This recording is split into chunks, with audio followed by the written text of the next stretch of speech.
So with Facebook ads, there is an ability to create custom audiences and lookalike audiences for better targeting. A lot of clients ask us how to create these audiences for best performance in their campaigns. And we're going to take a quick look at Facebook Audience Manager to give you some examples on how you might use the custom audience lists, as well as how you can go in to create custom audiences in Facebook. Let me share my screen here really quickly.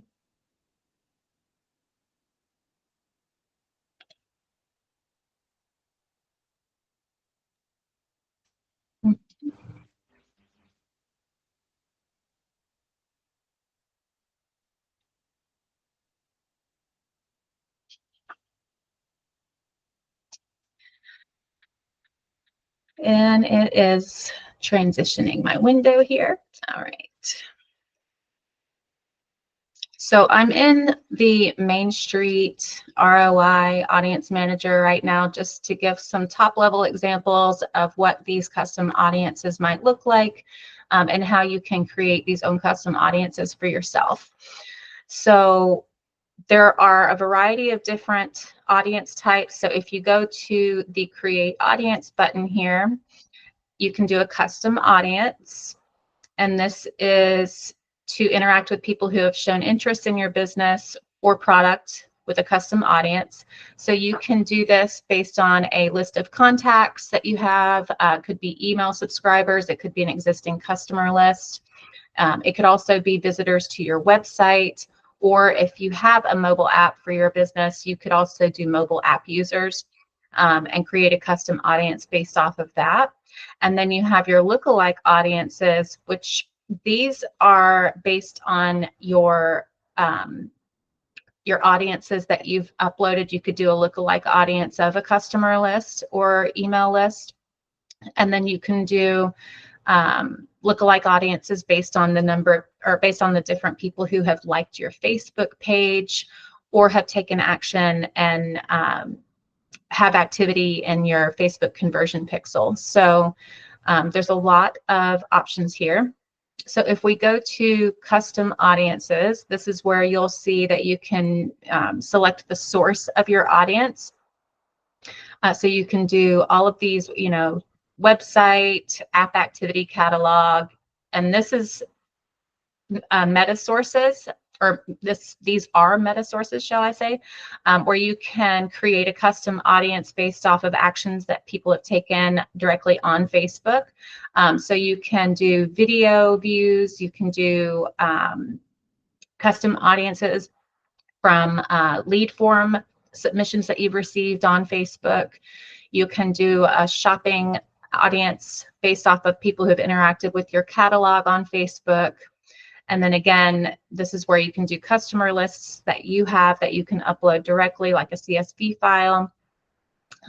If you own a physical store, like a brick and mortar location, more traditional setup, then you can also import offline audiences.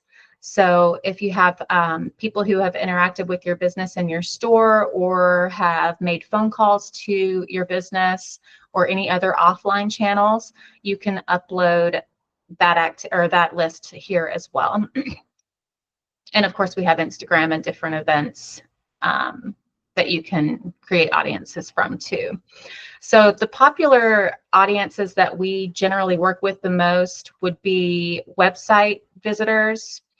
You can create audiences based off of people who have, for example, maybe people who have visited a shopping page on your website, people who have visited the checkout page on your website but have not converted. You can also do people who have watched videos. So if you're running video ads, this would be a great option to retarget the people who have already seen your video ads and only target the most engaged users.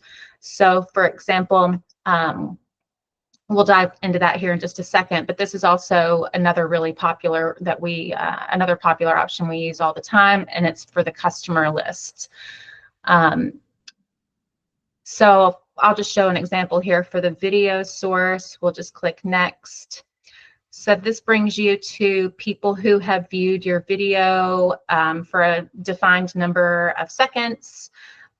You could also do people who have watched at least 50% of the video, and I generally lean toward that as opposed to watching 10 seconds or something like that. We'll choose the 50% or more. These are the people more than likely who will convert ultimately after they get more familiar with your brand and they start seeing more of your content. The ones who have watched over half of your initial video that they saw are those that are most likely to go further into your sales funnel. So we could do this, and then you can actually select the audience retention, like how far back do you want to go for these users who have watched 50% or more of the video. So sometimes we'll just cut that in half and go, okay, 180 days. It hasn't been too long since they watched it. And you name your audience accordingly and then create the audience there. So I'll back out of that. Now with a custom audience from a customer list, you would click on this and then you could go to next. And here are the different options to prepare the list. You can import them directly from MailChimp, which is a popular email marketing software. You can download their template here that has all the columns and formatting that you would need to upload your list and make it work with Facebook Audience Manager. And then you have a formatting guidelines here. So excuse me. So there's a lot of variables that you can include in your customer list. And more recently, they added customer value as one of the columns that you can upload alongside your customer list. Now, Facebook does recommend including your customer value if at all possible. And this can help Facebook find similar people to your existing audience who have purchasing power and are more likely to convert and invest in your products or services. So this could be a super useful tool for you to either create a lookalike audience from it, or you could create a campaign targeting your specific customers or your existing customers and do, you could do upsells or cross sells, or you could do like a referral type of campaign where they bring in more potential customers into your business by giving away a gift card or something like that. Now you'll have to look into the legalities in your specific area, but there's a lot of great uses for your custom lists. So I'm going to back out of that for the sake of time here. Now, if you go to create a lookalike audience, you'll want to select your source. So there are different sources in here. So if we have a customer list that we have uploaded, then you can choose from, whatever the custom audience or custom list is. So here's one, for example, an SEO checklist request. So this is an email list of people who have requested our SEO checklist. And this would be a great option to select to create a lookalike audience from those prospects who have downloaded the SEO checklist, and then create a campaign specifically based on SEO services. And this slider down here, it's going to allow you to make this more specific or more broad. Like if you go to 1%, these are the people most similar to the list that you have selected as the source. And you can go all the way up to 10% on this slider. And it just backed out of that for some reason. Sorry.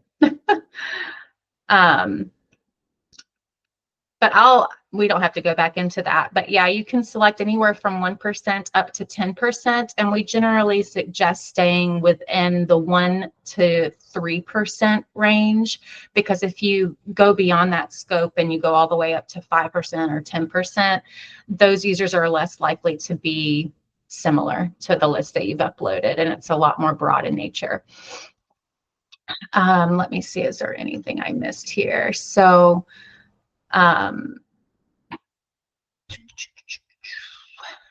I think that pretty much covers everything. I mean, you can also do a custom audience, like a saved audience, and that way you can repurpose this audience across multiple ad sets and save some of your ideal targeting that you want to use in your campaign or in each ad set. So you can go in here and select custom audiences that you want to exclude. So for example, if you're doing an awareness campaign, then you would come in to create a saved audience of people that would likely be interested in your products or service. And if you have a customer list or an existing list, you can upload that and then apply it to your saved audience so that it's an exclusion, because you don't want to pay for impressions and reach people who already know about your business if you're going to do an awareness campaign. So that's just one example of how to repurpose your custom lists as well. You can use it as an exclusion if you'd like. Now, Advantage Plus audiences. This is a popular selection here this year because that's something that's more recent that Facebook released as a feature, and it can basically attract more people to your ads that are likely to convert or are likely to respond that could be outside of your targeting criteria that you have. So with Advantage Plus audiences, anytime you go in and select the minimum or maximum age ranges or include custom audiences for targeting in that campaign, then Advantage Plus will take it, they will consider those different criteria that you've entered in and use it for like inspiration to find more people that are most likely to interact with your advertisement. But it's not going to take your targeting criteria like as an exact match or an exact targeting criteria. It's only going to use it as a baseline for the types of audience that will be seeing your ads. So you can include different demographics, interests, or behaviors in combination with the custom audiences that you've previously set up. Or you can test doing just different interests or test doing different like demographics, for example, like job titles. You can separate your ad sets and see which of these are most likely to perform best for your objective. But yeah, there's a lot to play around with in Facebook audiences, and I highly suggest testing the different audience segments that you're targeting in your business. I usually do the ad set level targeting to see which of the ad sets are performing best, and then use the same ad copy and the same creative across the different ad sets using different target audiences to see which of those audiences will be your best performer. And that pretty much covers it. I hope this helps.